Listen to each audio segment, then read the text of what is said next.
Miss Madhumita, यदि आपको कहना है कि मुझे रोज खाना बनाना पड़ता है तो आप इसे इंग्लिश में कैसे कहेंगे? सर, मैं यहाँ हैव टू का यूज करूंगी। बिल्कुल सही। दोस्तों याद रखिए, जब कभी भी आपको किसी सेंटेंस में मजबूरी शो करना हो, जैसे मुझे रोज पढ़ना पड़ता है, उसे सुबह जल्दी उठना पड़ता है, इस प्रकार के सेंटेंस हो तो हम हैव टू या हैज टू का प्रयोग करेंगे। आप तो जानते ही हैं, आई, वी, यू तथा प्लूरल नंबर के साथ हैव का और ही, सी, इट सिंगुलर नंबर के साथ हैज का प्रयोग किया जाता है। यहाँ हम वर्ब का फर्स्ट फॉर्म यूज करेंगे। इस प्रकार हमारा फॉर्मूला होगा subject plus have has plus two plus verb का फर्स्ट फॉर्म प्लस ऑब्जेक्ट। आइए अब हम कुछ एग्जांपल्स पर नजर डालें। मुझे रोज सुबह जल्दी उठना पड़ता है। I have to get up early in the morning every day. लता को सब दिन गाना पड़ता है। Lata has to sing every day. मुझे रोज पढ़ाना पड़ता है। I have to teach every day. मुझे मीटिंग अटेंड करनी पड़ती है। I have to attend meetings. Radha को डांस करना पड़ता है। Radha has to dance. मुझे छत्तीसगढ़ी बोलनी पड़ती है। I have to speak Chhattisgarhi. मुझे कार चलानी पड़ती है। I have to drive car. मुझे बहुत कठिन मेहनत करनी पड़ती है। I have to work very hard. मुझे रोज 9 बजे ऑफिस जाना पड़ता है। I have to go office every day at 9 o'clock. आपको रोज आना पड़ता है। You have to come every day. जब हम इस तरह के कंस्ट्रक्शन का इंट्रोगेटिव सेंटेंस बनाएंगे तो हैव या हैज से वाक्य की शुरुआत करेंगे, जैसे कि क्या आपको खाना बनाना पड़ता है? Have you to cook? क्या आपको सब दिन प्रैक्टिस करनी पड़ती है? Have you to practice every day? क्या आपको रोज रैपिडेक्स पढ़ना पड़ता है? Have you to read Rapidex every day? क्या आपको सप्ताह में एक बार बाजार जाना पड़ता है?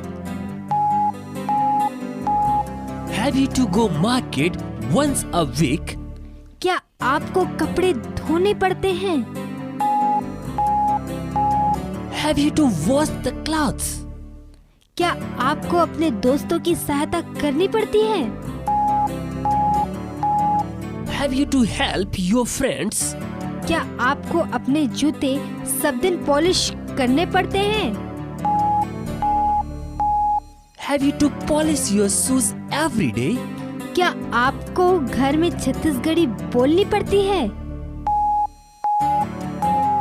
Have you to speak Chhattisgarhi at house? क्या आपको बच्चों को डांटना पड़ता है? Have you to scold children?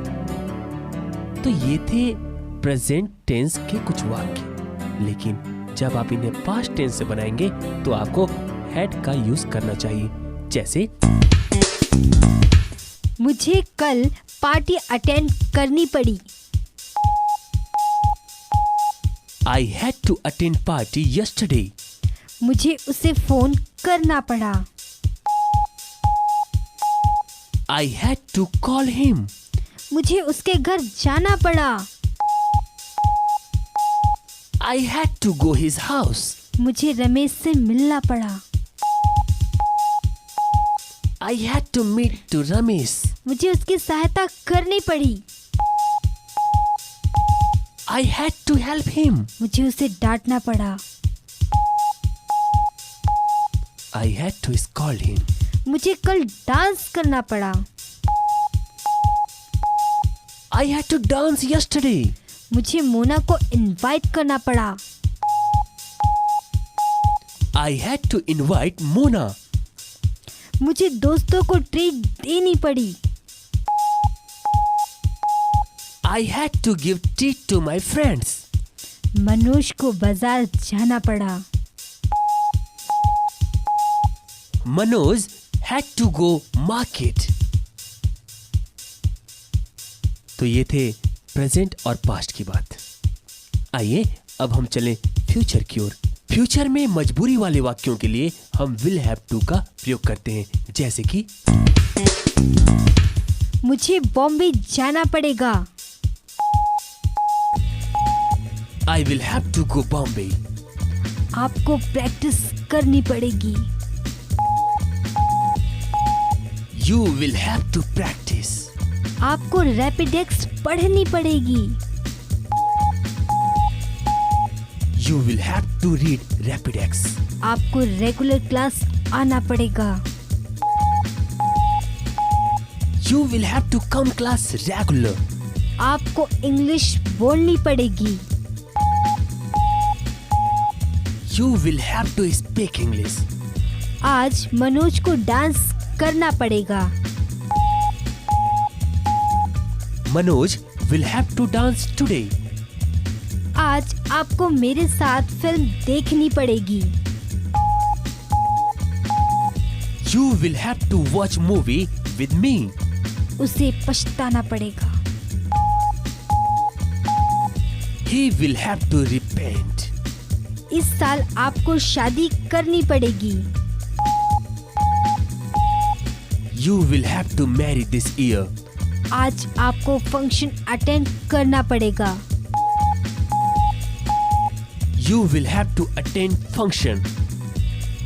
इसी प्रकार इंट्रोगेटिव सेंटेंस बनाने के लिए हम वाक्य की शुरुआत will से करेंगे, जैसे क्या आपको शिमला जाना पड़ेगा? Will you have to go Shimla? क्या आपको फेयरवेल देना पड़ेगा? Will you have to give farewell? क्या मुझे आना पड़ेगा? Will I have to come? क्या आपको कोई नया बिजनेस स्टार्ट करना पड़ेगा? Will you have to start any new business? क्या मुझे एक छोटे से घर में रहना पड़ेगा? Will I have to live in a small house? क्या राधा को डांस करना पड़ेगा? Will Radha have to dance? इसी प्रकार से क्या आपको उससे मिलना पड़ा? Had you to meet with him? क्या आपको शतरंज खेलनी पड़ी? Had you to play chess? क्या आपको कंप्यूटर सीखनी पड़ी?